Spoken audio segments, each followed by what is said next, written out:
මේ වගේ නඩු කණ්ඩායමකට නැවත මේ රටේ බලය පිහිටවන්න මොකෙක් හරි උදව් පදව් කරනවා නම් උන් අමු ගවයෝ නෙමෙයිද?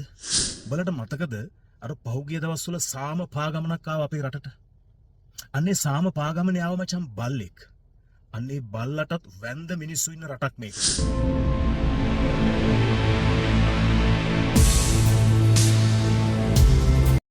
අයිබෝන් මචංලා. මම කියන කතාව පොඩ්ඩක් අහපල්ලකෝ. පුතාට නඩු, තාත්තට නඩු. නඩුවක් නෙවෙයි නඩු. මහප්පට නඩු. මහප්පගේ පුතාට නඩු. මහප්පගේ පුතාගේ පුතාට නඩු. ඊට පස්සේ බාප්පට නඩු. තව බාප්පෙක් වරෙන්තු කරලා නඩු. ලංකාවට එන්න විදිහක් නැහැ. ඇමරිකාවේදී පුටුවෙන් වැටිලා කකුලක් උලුක් වෙලා ෆ්ලයිට් එකට නැග ගන්න විදිහක් නැහැ. ඊට පස්සේ මල්ලිට නඩු. අම්මට නඩු. අම්මගේ මල්ලිට නඩු. ඊට පස්සේ ආච්චිට නඩු. වයස අවුරුදු 98යි ඒත් නඩු.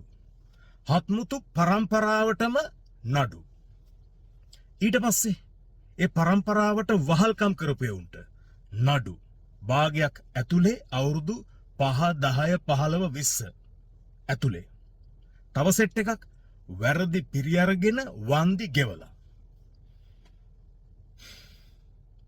මං කියන්නේ මචං මේ වගේ නඩු කණ්ඩායමකට නැවත මේ රටේ බලය පිහිටවන්න මොකෙක් හරි උදව් පදව් කරනවා නම් උන් අමු ගවයෝ නෙමෙයිද?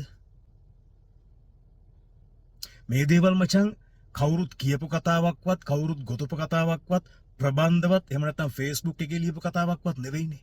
මේ අපි S2කට දැකපු S2කට දකිමින් පවතින දේවල්. මං කියන මචං දැන් මේ ආණ්ඩුවේ අඩුපාඩු තියෙනවානේ. හානවා පේනවා, නානවා පේනවා, වැඩක් කරන්න ගියාම ඇදගෙන නානවා, අත්දැකීම් නැහැ කියලා තේරෙනවා. මං කියන්නේ මචං මේ ආණ්ඩුවේ තියෙන අඩුපාඩු වලට තව අවුරුදු දෙක තුනක් යද්දි මැතිවරණයක් එනවා. රටේ මිනිස්සු තීරණය කරයි මේ ආණ්ඩුවට මොකද්ද කරන්න කියන එක. හැබැයි මේ ආණ්ඩුවේ තියෙන අඩුපාඩු ටික දඩමීමා කරගෙන අර නඩු කණ්ඩායම ගෙනල්ලා නැවත බලය පිහිටවන්න මොකෙක් හරි උත්සාහ කරනවා නම් අන්න ඒ ගැන පොඩ්ඩක් අවධානයෙන් ඉන්න වෙයි. මම මේ කතාව කියන්නේ වෙන කිසිම දෙයක් නිසා නෙවෙයි මචං. උඹලට මතකද අර පහුගිය දවස්වල සාම පාගමනක් ආව අපේ රටට. අන්නේ සාම පාගමනේ ආව මචං බල්ලෙක්. අන්නේ බල්ලටත් වැන්ද මිනිස්සු ඉන්න රටක් මේක. ඒ නිසා අපි ටිකක් අවධානයෙන් ඉමු.